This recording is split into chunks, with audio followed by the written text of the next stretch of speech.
the follows? It looks like this. 7 and rock step, triple step, front step. So this is the difference between having a, let's say, basic as a rock step or a front step. Yes. And to signal that I'm doing a front step, I'm starting to do it ahead of the front step itself.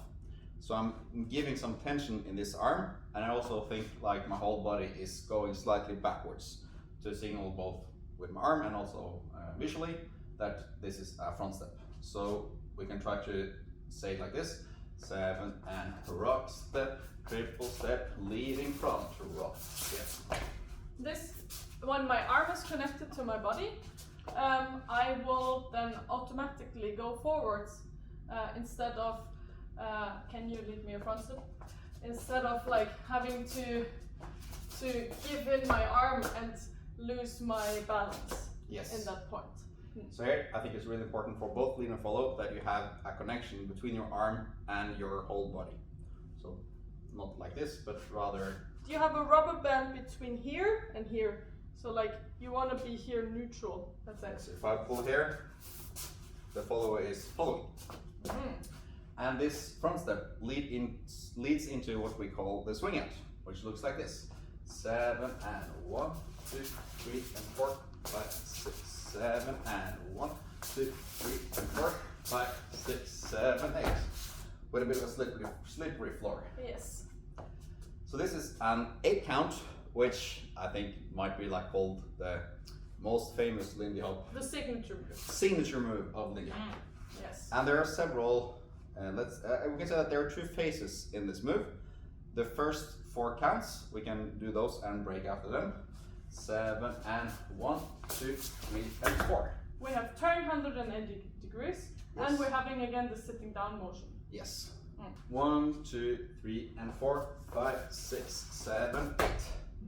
So I think one thing that is important to have in mind when doing the swing out is that, of course, there is a rotation there, but it might be better to think of it as like 2 almost linear movements where we are moving against each other and just like rotating in the middle, like swoop, like this. And we want to be very close in the swoop. Yes. So that it doesn't become so circular, and also that we don't have to run that much. Yes, so we can show how we do the swing out first and then a bad variation of it, which makes it more complicated. 7 and 1, 2, 3 and 4, 5, 6, 7 and 1, 2, 3 and 4, 5, 6, 7, 8. The last one is especially difficult if you're doing this to fast music. Then you need to be really close and tight in this rotation. Yes. Let's sit down maybe on the 4, yeah. You can sort of do a break in the middle here on the 4 and extend it. It looks like this. 7 and 1, 2, 3 and 4 here. We're emphasizing here that we are kind of sitting down. We have a really good connection here. Like if Emil would just let me go, I would kind of fall backwards because I'm seeking this hand here in the back. Yes. This is not necessarily something that you would dance on the social dance floor, but this is just to emphasize how important it is to sit down here and have a good connection. Yes. And if you want to exit from here, you kind of like can do it with counting. Sorry. So it would be 3, 4, 5, 6, 7, 8. Yes. Yes. And the swing out, you can also do a sort of variant of it, which is called swing out from closed. So here we replace the first part of the swing out. So instead of doing it from open, we'll be doing it from closed. It looks like this. With normal first.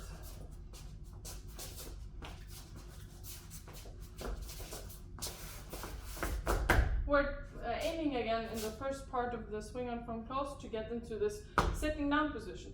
So what is happening for me is that I go 2 steps backwards. So the first 2 steps are actually step, step, and then I do a triple step on the place. Yes. So as a lead, I'm giving space for the follow to move backwards by sort of moving this hand backwards. And here it is really important that the follow tries to seek the connection on their back. Because there's no way I can like push the follow backwards. The only way is that they are following. And while I'm doing this, I'm sort of wrapping around the follow and getting into the second half of the swing out. So we can show it again, directly into this. 7, 8, back, back, triple step, step, step, triple step. The second half you have already learned. Yes, so we can show like just the first half and do a break there, so it's clear that this is the first half of the swing out. 7 and back, back, triple step. Here we're sitting. Yes, and this is the middle of the swing out. And then it's 3, 4, 5, 6, 7, 8. Finally, there's another variation of the last half of the swing out, which is called the falling leaf. We can do it from normal swing out. Yeah. It looks like this. 7 and 1, 2, 3, and 4, 5, 6, 7, 8. So the thing that's happening here is that I'm letting go of my left hand, and this connection here, and also on the back, I'm sort of leading letting go and following the rotation of the follow, kind of. It looks like this on the back. And also here it can help as a lead taking your hand down so it doesn't get tangled up. So we can show it again from another angle. 7 and 1, 2, 3, and 4, 5, 6, 7, 8. Maybe from this angle, so you can see the action on the back. 7, 8, 1, 2, 3, 4, 5, 6, 7, 8. That was it.